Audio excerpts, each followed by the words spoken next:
Live from Wave in Louisville, Kentucky. This is Listens Live. Hello, everyone. Good afternoon to you, and thanks for joining us here on Wave Listens Live. I'm your host, Brian Schlonsky. Today, it is Thursday, which means we have almost made it to the weekend, and we have got a fantastic show for you here today as we take you straight to the rundown now and show you the guests you can expect with us on Wave Listens Live. The organizers for the Tailspin Ale Fest will be joining us to preview that event. It is coming up in March, right around the corner.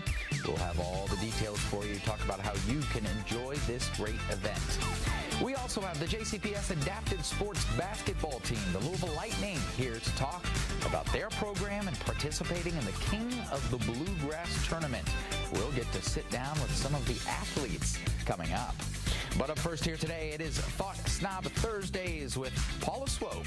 Here today, we will be discussing the vagus nerve and what it does for our overall health as we bring you back here into the studio now. And I've got Paula here by my side. Good to see you as always.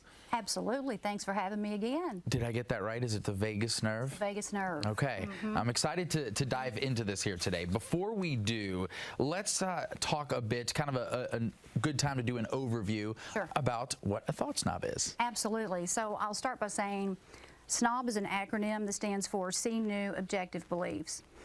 And it's a method that I created to help people feel better because it teaches you how to go about life with mindful awareness and emotional intelligence. And when you approach life that way, well, you're going to feel better. And the method actually decreases amygdala activity.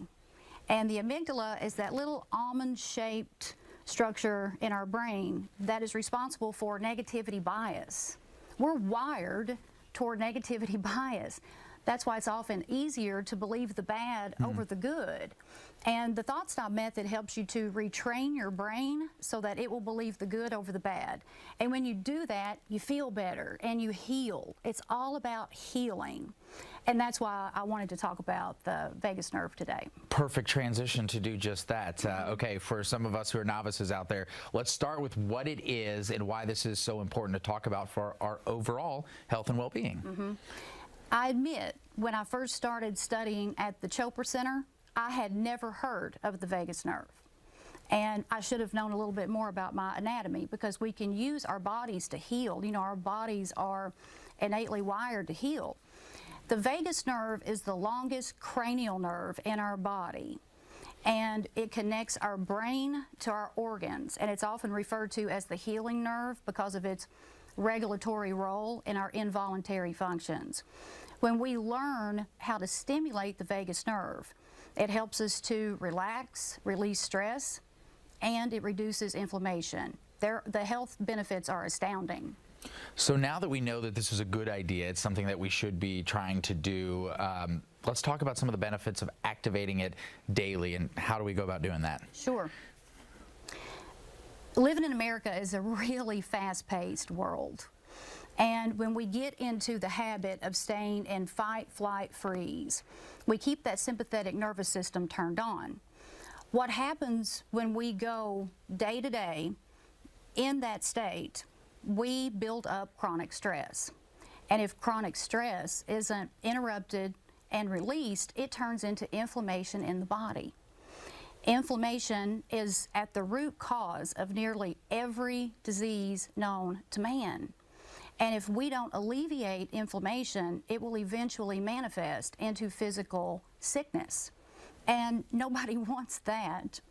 So the benefits of stimulating your vagus nerve daily are reducing inflammation, dealing with chronic stress, and it's really, really important because we are conditioned from day one to believe that we have to push ourselves to the absolute limits to achieve anything. And we're taught that that's the way we're supposed to live. If we rest, we're lazy, when resting is actually the most productive thing that we can do, right? And so there are many ways to stimulate our vagus nerve, and the ones that I chose to go over today are so simple. And you can start using them without spending one penny, no learning curve. They are also very discreet. And for instance, if you feel yourself getting nervous at work or something, or you're anticipating, you're getting anxious, you can use these techniques and nobody has to know what you're doing. So we need to keep you in the green room for any time that there's nervous guests coming on the show. You'll teach these techniques, and Right. it's a good way to relax. It's a great way to relax. And it's how I beat stage fright. I mean, I used to have stage fright so bad that I would have been shaking head to toe, doing this show. So these methods absolutely work. And I'll start with my favorite. I'll Okay. start with the first one. And it's breath work. Okay. Breath work is an absolute game changer. This is called box breathing.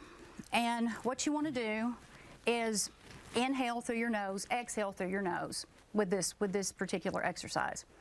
So you inhale through your nose to a count of 4, and then you hold that breath for a count of 4. Then you exhale through your nose for a count of 4, and then you hold for a count of 4, and then you repeat until you start to feel yourself calming down. Now, the key to this, to make these breathwork exercises as effective as possible, is you want to practice belly breathing. So you can put your hand on your chest and your right hand on your belly, and this is you want to use your diaphragm to breathe instead of your chest. And so when you inhale, you want to feel your belly coming out into your hands, almost like a balloon filling up with air. And then on the exhale, you want to feel it coming back in, like the balloon is deflating. And a best practice is to do this 10 to 12 minutes a day. Okay. Every day. Every day. And you turn on that parasympathetic nervous system. That's your rest and digest. When you turn that on, it shuts down the sympathetic nervous system. You're not in fight, flight, freeze. That's how we heal. Right. Here's another one, and this is so super easy. So the muscles that control our eyes are connected to the vagus nerve. Take the palms of your hands, close your eyes, and just gently press on your closed eyes like that, just a little pressure. And that lowers your heart rate and your blood pressure. How often for this one? Every day if you can? Every day if you feel like it. If you feel anxious, it's really good to just do that one in the moment until you feel yourself start to calm down. Now, there's another eye movement that I can teach too.